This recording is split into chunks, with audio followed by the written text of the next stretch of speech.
सबसे पहले बात करेंगे देहरादून की।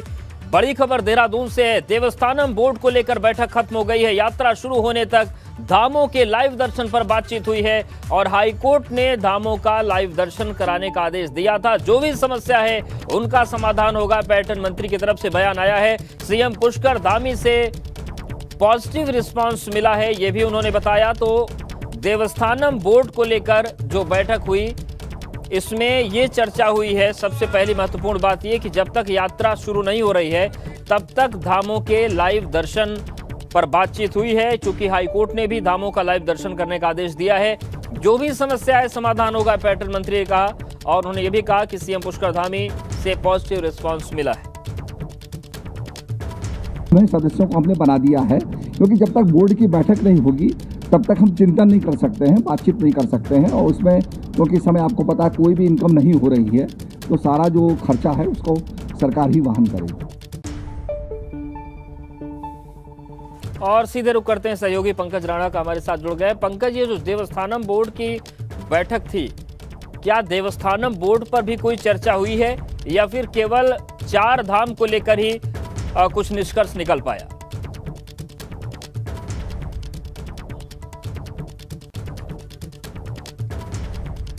पंकज, आप तक आवाज आ रही है क्या?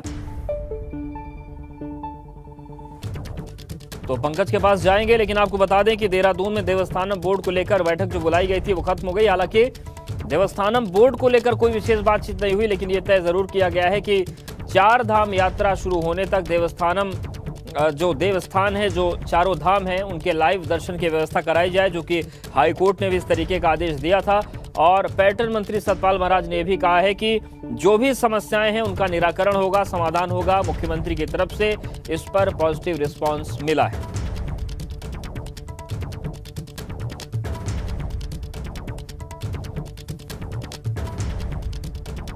सदस्यों को हमने बना दिया है, क्योंकि जब तक बोर्ड की बैठक नहीं होगी तब तक हम चिंतन नहीं कर सकते हैं, बातचीत नहीं कर सकते हैं। और उसमें क्योंकि इस समय आपको पता है कोई भी इनकम नहीं हो रही है, तो सारा जो खर्चा है उसको सरकार ही वहन करेगी।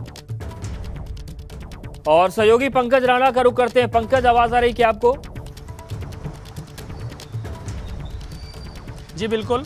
पंकज, जिस तरीके से देवस्थानम बोर्ड को लेकर बैठक हुई, इसमें कोई फैसला, कोई बातचीत देवस्थानम बोर्ड को भी लेकर हो पाई है या फिर केवल 4 धाम को लेकर ही निष्कर्ष निकल पाया? देखिए अवधेश, ये मुख्यमंत्री पुष्कर सिंह धामी की अध्यक्षता में देवस्थानम बोर्ड की पहली बैठक थी और इसमें ये उम्मीद जताई जा रही थी कि कुछ बड़ा फैसला इस बैठक में होने जा रहा है।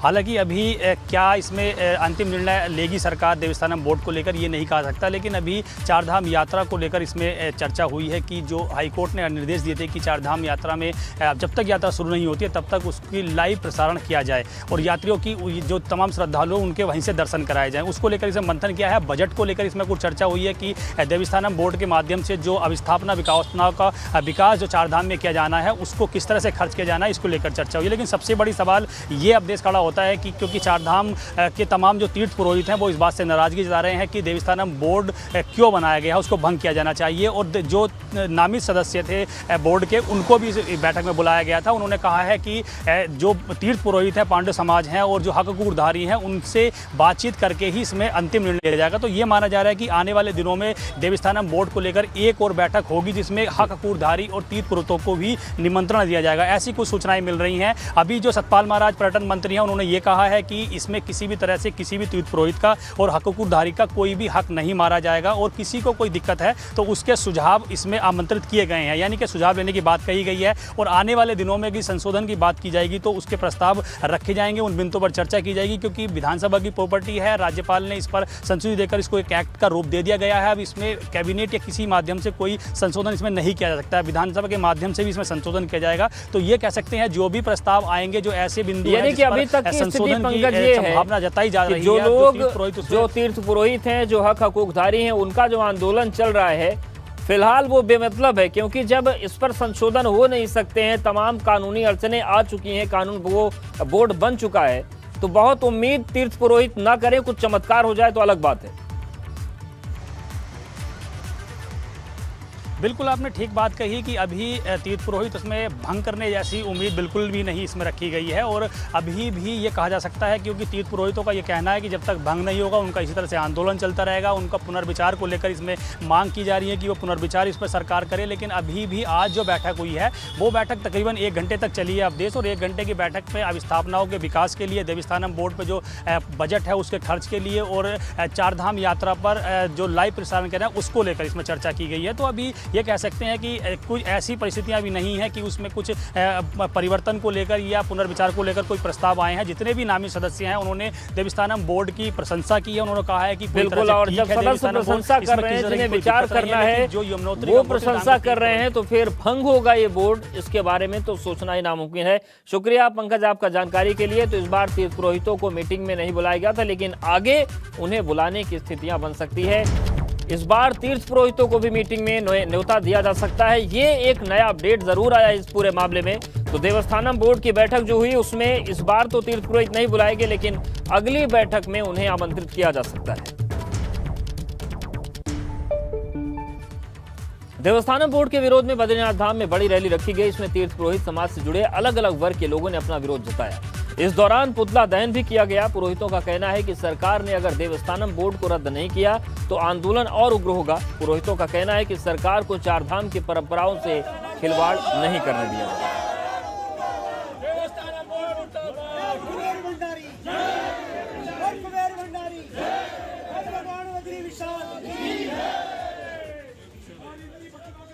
यहाँ पर ज्ञापन दिया है कि हम कल से यहाँ लगातार कमी कंसर्न यहाँ से लगातार चालू रहेगा जब तक कि देवस्थानम बोर्ड भंग नहीं किया जाता और लाइव टेलीकास्ट बंद नहीं किया जाता, तब तक लगातार बद्रीनाथ धाम में कल से हमारा कमी कंसर्न जारी रहेगा।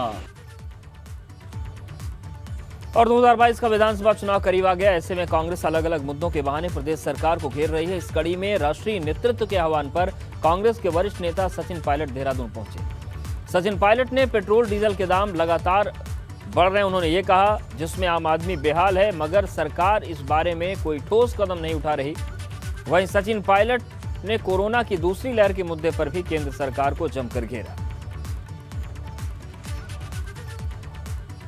मुझे ऐसा लगता है कि लोगों ने देख लिया 14 के बाद, लोगों को लगा कि न जाने ऐसे जो वादे हमसे किए जा रहे हैं। मोदी जी जब पीएम कैंडिडेट बने थे तो बहुत सी बातें करे थे। आज 7 साल के बाद एक ऐसा क्षेत्र मुझे बता दीजिए, अर्थव्यवस्था का, नौकरी का, किसानी का, अंतर्राष्ट्रीय बॉर्डर्स पर, स्वास्थ्य का, चिकित्सा का, हर क्षेत्र में हम लोग पिछड़ते चले जा रहे हैं। फिर भी हम नारे देते हैं stand up India, digital India, आत्मनिर्भर इंडिया, स्वस्थ इंडिया, स्वच्छ भारत, लेकिन उन नारों का निकला क्या? मैं नहीं कहता हूं कि हमारी पार्टी की जब सरकार थी तो लोगों को हमसे कुछ शिकायत नहीं थी, लेकिन इस प्रकार का जो हालात आप देख रहे हैं, चीन क्या कर रहा है बॉर्डरों के ऊपर, लगातार इस देश में एक इस तरह की राजनीति की जा रही है जो कहीं ना कहीं द्वेष और घृणा को पैदा करती है। और सचिन पायलट के बयान पर भाजपा ने भी पलटवार किया है। भाजपा का कहना है कि पहले कांग्रेस अपने घर को ठीक करे, तब किसी के ऊपर सवाल उठाने का उन्हें अधिकार है। सचिन पायलट जी पहले उनसे अपना जो वहाँ के जो मुख्यमंत्री हैं, हमारे गहलोत जी जो कांग्रेस पार्टी के मुख्यमंत्री हैं, उनसे अभी अपना करें, अपना जो भी कर रहे हैं। और जहाँ तक है कि सचिन पायलट जी राजस्थान में कुछ बोलते हैं, उत्तराखंड में आके कुछ बोलते हैं। इन लोगों का ये बड़ा चक्कर है, ये जहाँ जिस प्रदेश से आते हैं वहाँ कुछ बोलेंगे, दूसरे प्रांत में जाएंगे तो कुछ और बोलेंगे। तो सचिन पायलट जी अपनी चिंता करें। उधर कांग्रेस में सीएम के चेहरे को लेकर सचिन पायलट ने कहा कि कांग्रेस किसी सामूहिक नेतृत्व में चुनाव लड़ने वाली है पार्टी है और उत्तराखंड में भी सामूहिक नेतृत्व में ही चुनाव लड़ा जाएगा। स्पष्ट राय रही है कि हम लोग सामूहिक नेतृत्व में चुनाव लड़ते हैं और विधायक दल के जब सदस्य चुनकर जाते हैं, बहुमत आने के उपरांत उनमें से चुनाव होकर कोई नेता बनता है, वो निर्णय एआईसीसी और कांग्रेस प्रेसिडेंट करते हैं। ये एक परंपरा फूटी लगभग हर राज्य में रही है और मुझे लगता है कि हम लोग भी सब यूनाइटेडली एक दूसरे का सहयोग देकर चुनाव लड़ेंगे। देहरादून में आम आदमी पार्टी कार्यकर्ताओं ने एक बार फिर से सीएम आवास का कूच किया। कार्यकर्ताओं का नेतृत्व कर्नल अजय कोठियाल कर रहे थे। आम आदमी पार्टी का कहना है कि भाजपा के एक नेता ने पहाड़ की जनता के लिए अपशब्द का इस्तेमाल किया, जिसे किसी भी कीमत पर बर्दाश्त नहीं किया जाएगा। मगर पुलिस ने आप कार्यकर्ताओं को रास्ते में ही रोक लिया। इस दौरान आम आदमी पार्टी कार्यकर्ताओं की पुलिस के साथ नोकझोंक भी हुई। वहीं आम आदमी पार्टी के नेता अजय कोठियाल ने बिजली के बहाने विरोधी दलों पर प्रहार किया। एक कोशिश करी जा रही है कि कहीं पे मॉडल कामयाब है, कहीं पे वो सक्सेसफुल हो गया है अपना दिल्ली में, उसे क्यों नहीं उत्तराखंड में करना चाहिए। बिजली यूनिट 300 जो प्रोवाइड करनी चाहिए हर परिवार को, ताकि परिवार एक अपने बच्चों को अच्छी पढ़ाई करा सके, घर में अच्छी साफ सुथरे रहे। पहाड़ों में तो बल्कि 300 यूनिट बिजली की ज़रूरत होती है, 100 यूनिट होती है। तो लोग ये बोल रहे हैं कि हमें 200 यूनिट और दोगे तो हम ना अपने घर के बाहर लगाएंगे बिजली, तो उसमें सांप बिच्छू ये जो बाघ आ रहे हैं हम कम से कम उनसे ही बच जाएंगे। ऊर्जा मंत्री हरक सिंह रावत के 100 यूनिट तक फ्री बिजली दिए जाने वाले बयान पर जहां तमाम विपक्षी दल सरकार पर सवाल उठा रहे हैं, वहीं हरक सिंह रावत का कहना है कि 100 यूनिट निःशुल्क बिजली देने के लिए प्रस्ताव तैयार किया जा रहा है। साथ ही इसे लेकर मुख्यमंत्री पुष्कर सिंह धामी से भी बात हुई है। हरक सिंह रावत ने कहा कि 100 यूनिट मुफ्त बिजली देने से बिजली बचत का भी एक संदेश सरकार देगी, जिसका प्रस्ताव तैयार किया जा चुका है। कोविड महामारी में जिसकी क्षमता नहीं है 400 रुपये जमा करने की, उनको राहत देने का हमने निर्णय लिया है और अब प्रस्ताव तैयार हो गया है। कल मैंने अपने अधिकारियों को बुलाया था और सचिव ऊर्जा को बुलाया था और उन्होंने पूरा सुसंगत प्रस्ताव बना लिया है और हम उसको अब कैबिनेट में लेके जाएंगे। देहरादून में उत्तराखंड प्रशिक्षित बेरोजगार एएनएम ने मुख्यमंत्री आवास की तरफ कूच किया, मगर पुलिस ने प्रशिक्षित एएनएम को कनक चौक के पास रोक लिया, जिसके बाद ये लोग यहां पर हंगामा करने लगे। पुलिस के साथ इनकी कहासुनी भी हुई। इसके बाद प्रशिक्षित एएनएम धरने पर बैठ गए और उनका धरना काफी देर तक चलता रहा। इनकी मांग है कि सरकार को इन्हें जल्द से जल्द नियुक्ति देनी चाहिए। सरकार से विनम्र निवेदन ये है कि हमारी एक सूत्रीय मांग है, हमारी जल्द से जल्द विज्ञप्ति जारी की जाए जो कि वरिष्ठता के आधार पे हो। हम सबकी बस एक ही मांग है, हम अपनी एक सूत्री मांग के लिए सरकार प्रशासन से गुहार लगा रहे हैं। हम हाथ जोड़ के विनती करते हैं, विनम्र विनती करते हैं कि सरकार हमारी बात को संज्ञान में ले और क्योंकि हमारे पास बिल्कुल टाइम नहीं है। सरकार हमें हमेशा इधर से इधर डीजी मैम बोलती शासन पे जाओ, शासन वाले बोलते ऊपर से दबाव बनाओ। उत्तराखंड में हरेला पर्व पर पौधारोपण किया गया। प्रदेश के अलग अलग स्थानों की तस्वीर आपको दिखाने जा रहे हैं। देहरादून में सीएम पुष्कर सिंह धामी ने पौधारोपण किया, तो वहीं पूर्व सीएम त्रिवेंद्र सिंह रावत ने पौड़ी में पौधारोपण किया। तो देखिए 8 तस्वीरें आपको दिखा रहे हैं। देहरादून, विकासनगर, पौड़ी, हरिद्वार, जोशीमठ, टिहरी, नैनीताल, पिथौरागढ़ हरेला पर्व को धूमधाम के साथ मनाया गया। हरेला पर्व के मौके पर सीएम पुष्कर सिंह धामी ने भी पौधारोपण किया। मुख्यमंत्री ने एसडीआरएफ बटालियन जॉली ग्रांट में पौधारोपण किया। इस दौरान सीएम पुष्कर सिंह धामी ने पौधा लगाया और लोगों को पौधारोपण के प्रति संदेश दिया। इस मौके पर सीएम ने कहा कि हमें व्यापक स्तर पर पौधारोपण करने के साथ ही उनके संरक्षण पर विशेष ध्यान देना होगा। इस त्यौहार को हम प्रकृति संरक्षण का त्यौहार मानते हैं और इस दिन हमें संकल्प लेना चाहिए कि अधिक से अधिक जो आज कोरोना के समय में जो हमारे सामने पर्यावरण का एक जो है बहुत बड़ा संकट पैदा हो गया है, जिस प्रकार से ऑक्सीजन कम हो रही है, जिस तरीके से आज पर्यावरण संरक्षण की तरफ जो है हम लोगों को अत्यधिक ध्यान देने की आवश्यकता है, तो इस दिन हम अधिक से अधिक पेड़ लगाएं। हरेला पर्व के मौके पर चंबा उत्तरकाशी नेशनल हाईवे पर डंपिंग जोन में पौधारोपण किया गया। डीएम के नेतृत्व में अधिकारियों और कर्मचारियों ने पौधे लगाए। इसके साथ ही सकलाना फॉरेस्ट रेंज के तहत सुवारी गाड़ में भी पौधारोपण किया गया। इस दौरान चारा पत्ती और फलदार वृक्षों के पौधे लगाए गए।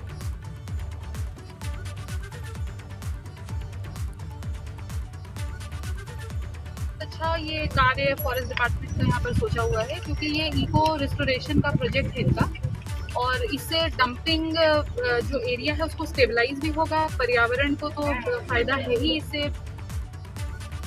वेतन नहीं मिलने से नाराज रोडवेज कर्मचारी बार बार आंदोलन पर जाने की चेतावनी दे रहे हैं। कर्मचारियों की मांगों को लेकर परिवहन मंत्री यशपाल आर्य ने कहा कि हड़ताल किसी समस्या का समाधान नहीं है। रोडवेज कर्मचारियों को लेकर राज्य सरकार ने शुरू से गंभीरता दिखाई है। यशपाल आर्य का कहना है कि रोडवेज कर्मचारियों को वेतन देने सहित दूसरी मांगों पर सरकार ने गंभीरता दिखाई है और इस पर कैबिनेट ने मुख्यमंत्री को अधिकृत किया है। अभी पिछली कैबिनेट का भी मैं आपका जिक्र करना चाहता हूं। इसमें भी कैबिनेट ने निर्णय लिया है, माननीय मुख्यमंत्री जी को इसको माननीय मुख्यमंत्री जी इसमें हम मंत्रिमंडल ने निर्णय लिया है कि मुख्यमंत्री जी इसमें स्वतः संज्ञान लेकर इसका निर्णय करें, जिससे कि कर्मचारियों का वेतन जो 5 माह का है उनको सुचारू रूप से प्राप्त हो सके। लेकिन मैं कर्मचारियों से अपील करना चाहता हूं कि लॉकडाउन, चक्का जाम, हड़ताल ये कोई समाधान नहीं है। हल्द्वानी में सफाई कर्मियों ने अपनी मांगों को लेकर कैबिनेट मंत्री बंशीधर भगत के आवास का कूच किया। इस दौरान सफाई कर्मचारी आयोग के उपाध्यक्ष भी मौजूद रहे। सफाई कर्मियों की मांग है कि ठेका प्रथा को खत्म किया जाना चाहिए। उधर शहरी विकास मंत्री बंशीधर भगत ने कहा कि इनकी मांगों को सरकार तक पहुंचाया जाए। जो उनके परिवार की आर्थिक स्थिति को बहुत बुरी स्थिति, दयनीय स्थिति के कगार पे खड़ा कर दिया है, और ये जो है इसका पूरा शोषण है। क्योंकि देखिए सरकार का और स्थानीय निकाय, नगर निगम, नगर पालिकाओं का पैसा उतना ही खर्च हो रहा है, मगर केवल ठेकेदारी प्रथा लागू करने के कारण शोषण सफाई कर्मचारी का। पिथौरागढ़ में बनाए गए ट्यूलिप गार्डन की शुरुआत हो गई। विधायक चंद्र पंत ने ट्यूलिप गार्डन का शुभारंभ किया। चंद्रा पंत का कहना है कि ट्यूलिप गार्डन पर्यावरण की दृष्टि से एक बहुत अहम स्थान है। इससे न सिर्फ पर्यटन को बढ़ावा मिलेगा, साथ ही स्थानीय बेरोजगारी को रोजगार भी मिलेगा। इससे क्षेत्र का विकास होगा।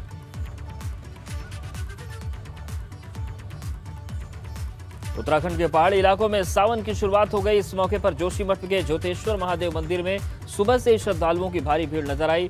श्रद्धालुओं ने भगवान ज्योतेश्वर महादेव आराधना की और जलाभिषेक किया।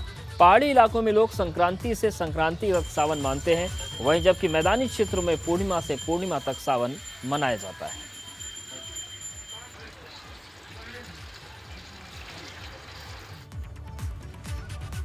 जोशीमठ में स्थित फ्यूला नारायण मंदिर के कपाट विधि विधान के साथ खोल दिए गए। इस मौके पर इलाके के कई गांव के लोग भगवान फ्यूला नारायण का आशीर्वाद लेने पहुंचे। उर्गम घाटी में करीब 10,000 फीट की ऊंचाई पर बुग्यालों के बीच भगवान फ्यूला नारायण का मंदिर है। मंदिर की पौराणिक परंपरा है कि महिलाएं भगवान नारायण का श्रृंगार करती हैं। कपाट खुलने के बाद भगवान नारायण का स्नान के बाद फूलों से श्रृंगार किया जाता है।